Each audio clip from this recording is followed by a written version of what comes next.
everyone, myself Vijay Lakshmi and this is my channel General Science with Vijaya. Welcome to my channel. तो आज का जो अपना topic है वो है वर्क, एनर्जी एंड पावर। ये थोड़ा थोड़ा कॉमन टॉपिक है, 9th 10th 11th 12th लगभग सब में थोड़ा थोड़ा चलता है। तो इसमें मैं बेसिक पढ़ाऊंगी, आपको समझना है तो लाइक एंड शेयर कर देना। तो सबसे पहला है वर्क। वर्क क्या होता है? Force in direction of displacement and multiply displacement. मतलब किसी भी बॉडी पर जब हम वर्क करेंगे तो वर्क तब माना जाएगा जब हम उस पर फोर्स लगाएंगे और वो थोड़ा सा डिस्प्लेस होगी वो बॉडी, है ना। अब मैं एक जगह से दूसरी जगह डिस्प्लेस होगी तो और उसके साथ वो, क्योंकि ये स्केलर क्वांटिटी है, मतलब जो वर्क है वो स्केलर है, स्केलर क्वांटिटी में आता है। तो स्केलर जो क्वांटिटी उसमें डायरेक्शन में होना जरूरी है। तो मतलब फोर्स किस डायरेक्शन में डिस्प्लेस हुआ है, मतलब जो ऑब्जेक्ट है वो एक जगह से किस जगह डिस्प्लेस हुआ है उसको अगर डिस्प्लेसमेंट से मल्टीप्लाई करेंगे तो अपना वर्क निकल के आ जाएगा। जैसे कि मान लो एम कोई बॉडी है, उसको मैंने थोड़ा सा डिस्प्लेस किया यहाँ पर, तो इसका जो डिस्प्लेसमेंट है वो जो डिस्टेंस है वो एक तरीके से एस यहाँ पर हो गया। मतलब इसकी जो डिस्टेंस यहाँ से यहाँ तक वो किसका डिस्प्लेसमेंट हुआ वो एस हो गया।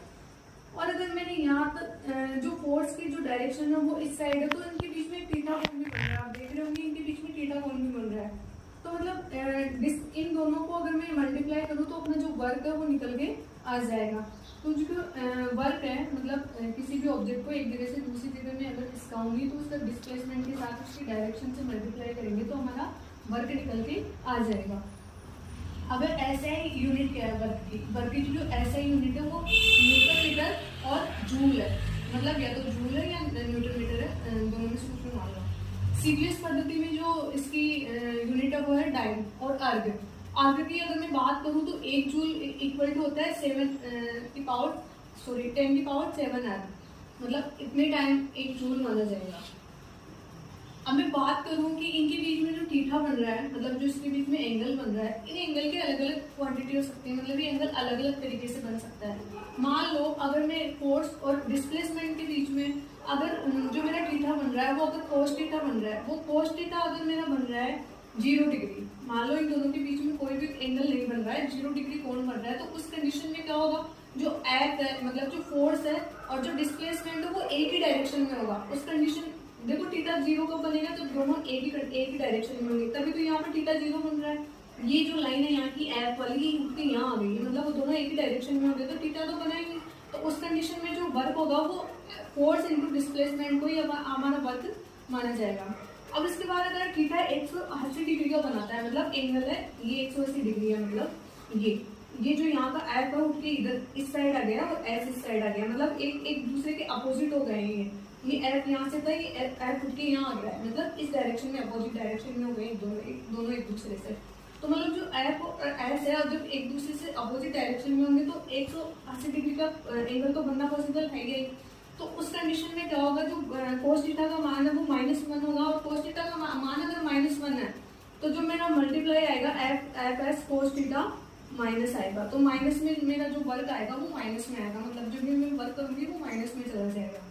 उसके बाद अगर थीटा 90 डिग्री बनता है ये इस तरीके से, मतलब एफ मेरा यहाँ और एस मेरा यहाँ, मतलब मेरा डिस्प्लेसमेंट यहाँ है, वर्क यहाँ हो रहा है। मतलब ये इसका फोर्स लगाने का कोई सेंस नहीं है, क्योंकि ये ऑब्जेक्ट ये अब इस डिस्प्लेसमेंट में कोई वर्क नहीं होगा क्योंकि ये तो लंबा चला गया। तो इस कंडीशन में जो वर्क डन होगा वो क्या होगा, 0।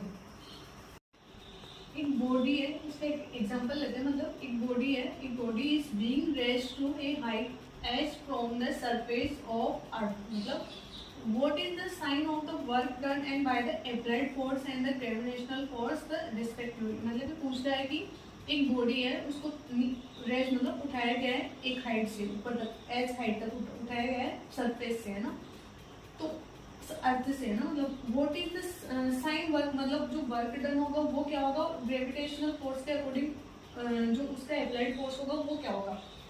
तो आप देखोगे कि एक बॉडी है, उसको ये एम बॉडी है, मान लो इसको ऊपर उठाया गया है, मतलब एस साइड को उठाया गया है, तो मतलब इसका जो फोर्स लग रहा है वो भी इस साइड है और जो इसका एस है मतलब डिस्प्लेसमेंट है वो भी इस साइड है, तो ये ऑब्वियसली पॉजिटिव होगा। तो अप्लाइड जो फोर्स होगा वो क्या होगा, पॉजिटिव। जबकि अगर ग्रेविटेशनल फोर्स की भी बात करूँ उसके रिस्पेक्ट में क्या होगा, तो उसके रिस्पेक्ट में जो वर्क जो अप्लाइड फोर्स होगा वो नेगेटिव होगा। क्यों, क्योंकि ग्रेविटेशनल फोर्स नीचे की तरफ लगता है और हम जो ऑब्जेक्ट है उसको ऊपर की तरफ उठा रहे हैं, तो दोनों में डायरेक्ट से बन रहा है 180 डिग्री का कोण बन रहा है मतलब। तो उस कंडीशन में क्या होगा, जो फोर्स होगा वो नेगेटिव होगा। 3 अगर मैं फोर्स की बात करूँ, फोर्स के टाइप्स की बात करूँ, तो अपने आसपास कंजर्वेटिव फोर्स और नॉन कंजर्वेटिव फोर्स है।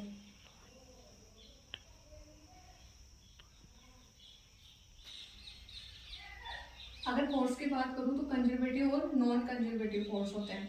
कंजर्वेटिव फोर्स कैसे, जैसे कि डिपेंड्स ऑन द इनिशियल और द लास्ट पोजीशन, मतलब फाइनल पोजीशन, मतलब उसकी प्रारंभिक पोजीशन क्या है और लास्ट पोजीशन में मतलब वो कहाँ तक गया। जैसे कि इस डिस्टेंस पर भी निर्भर करेगा, यहाँ से यहाँ तक गया है, यहाँ पर भी डिपेंड करेगा और इस पाथ पर भी डिपेंड करेगा। ऐसा नहीं है कि जैसे पेरेंट्स नहीं होते, एक बच्चे की पूरी डिटेल रखते हैं कि कहाँ कौन से रास्ते से वो स्कूल तक जा रहा है, ये बच्चा है, ये स्कूल है, ये स्कूल से किस रास्ते से जाएगा, इस रास्ते से जाएगा, इस रास्ते से जाएगा, इस रास्ते से जाएगा, उनको पूरी खबर होनी चाहिए।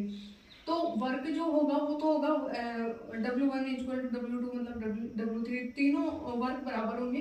तो क्या होगा, जो पाथ है वो जाएगा तो वो स्कूल ही ना, कैसे भी घूम फिर के, तो वो क्या होगा, वर्क तो बराबर होगा यहाँ पर, लेकिन जो अपना वर्क होगा, कंजर्वेटिव जो वर्क होगा वो डिपेंड करेगा पाथ पर, मतलब इस पे कौन से पाथ से वो कंप्लीट हो रहा है। जबकि जो नॉन कंजर्वेटिव होता है वो पाथ पर डिपेंड नहीं करता है, किसी भी रास्ते से जाओ तुम, तुम्हारा स्कूल पे पहुंचना जरूरी है।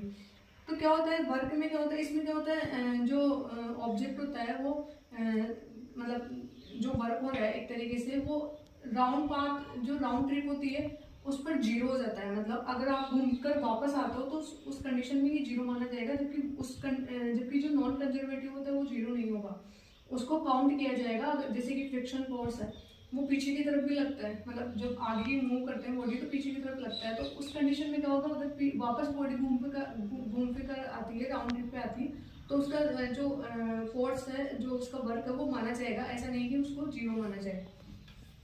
अब अगर मैं एनर्जी की बात करूँ तो काइनेटिक स्टैटिक एनर्जी अपनी होती है, लेकिन मोस्टली अगर मैं बात करूँ तो काइनेटिक एनर्जी होती है वो, उसकी बात करती हूँ मैं, क्योंकि जितनी भी काइनेटिक एनर्जी मानी जाएगी वो वर्क डन के थ्रू मानी जाएगी ना, कितना काइनेटिक एनर्जी में कन्वर्ट हुआ है उसी को वर्क डन माना जाएगा। तो जो काइनेटिक एनर्जी होती है उसका फॉर्मूला होता है 1/2 mv², या m मास और v वेलोसिटी है। तो ड्यू टू मोशन, मतलब ये मोशन की वजह से जो एनर्जी फॉर्म होती है वो होती है काइनेटिक एनर्जी, मतलब एक जगह से दूसरी जगह मूव करते हैं, जाते हैं कहीं पर भी डिस्प्लेस होते हैं, तो उसकी वजह से जो एनर्जी फॉर्म होती है अपनी बॉडी में या कहीं पर भी किसी भी ऑब्जेक्ट में, तो उसको बोलते हैं काइनेटिक एनर्जी। तो जो काइनेटिक एनर्जी होती है वो रिलेशनशिप में रहती है किसके साथ, लीनियर मोमेंटम के साथ। तो अगर इसका फॉर्मूला देखें तो k इक्वल टू v²/2m लिखते हैं, या फिर k √2m k भी अपन लिख सकते हैं, क्योंकि ये क्या होती है लीनियर मोमेंटम के साथ क्या होती है, कोऑर्डिनेट रिलेशनशिप बना के चलती है। अगर मैं इसको एग्जांपल से समझूं,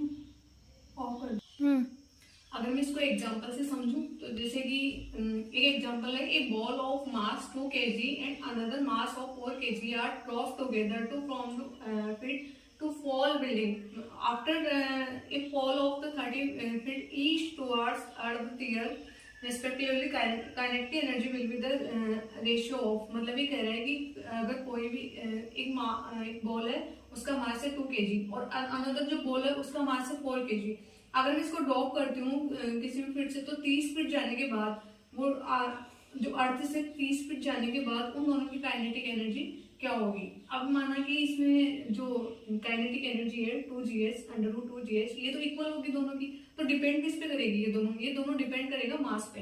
तो इसका जो फॉर्मूला है काइनेटिक एनर्जी का 1/2 मतलब 1/2 mv²। तो यहाँ मास कितना दे रखा है 2 kg एंड 4 kg। वेलोसिटी हम निकालेंगे तो वेलोसिटी यहाँ पर जीरो है दोनों की, एक तरीके जीरो तो नहीं मानी जाएगी पर वेलोसिटी सेम है, तो उस कंडीशन में क्या होगा, मैं फॉर्मूला लगाऊंगी 1/2 इंटू v², उधर भी 1/2 4 इंटू v², क्योंकि वहां पर 4 kg था यहाँ पर 2 kg है। अब इसका मैं अगर कट करके रेशियो निकालूंगी तो मेरा जो रेशियो निकल के आएगा वो 1:2 मतलब 1:2 निकल के आएगा। अगर मैं पावर और एनर्जी की थोड़ा सा कंपेयर करके देखूं तो एनर्जी होती है एबिलिटी टू डू वर्क, मतलब मुझ में कितनी क्षमता है काम करने की, वो मेरी एनर्जी के फॉर्म में जानी चाहिए। चलिए अगर मैं पावर की बात करूँ तो ये भी स्केलर क्वांटिटी। तो जो टाइम ऑफ डूइंग वर्क, मतलब मैं एक काम करने में कितना टाइम ले रही हूँ और किस किस तरीके से मेरे टाइम में चेंजेस आ रहा है, वर्क टाइम में और वर्क में कितना चेंजेस आ रहा है टाइम के अकॉर्डिंग, उसको हम माने जाएगा पावर। तो जो पावर का जो फॉर्मूला होगा dW/dt, मतलब वर्क में चेंज, टाइम में चेंज, मतलब दोनों का जो पोर्शन होगा वो होगा वो पावर। मतलब मैं एक टाइम पे कितना वर्क कर पा रही हूँ, कितना चेंज हो रहा है मेरे वर्क में, पहले कितना था बाद में कितना है। और इसमें ऐसा यूनिट होगी वो वोट होगी, शक्ति को वोट में नापा जाता है। एक वॉट इक्वल टू होता है 740 वॉट। और बाकी हम कल देखते हैं।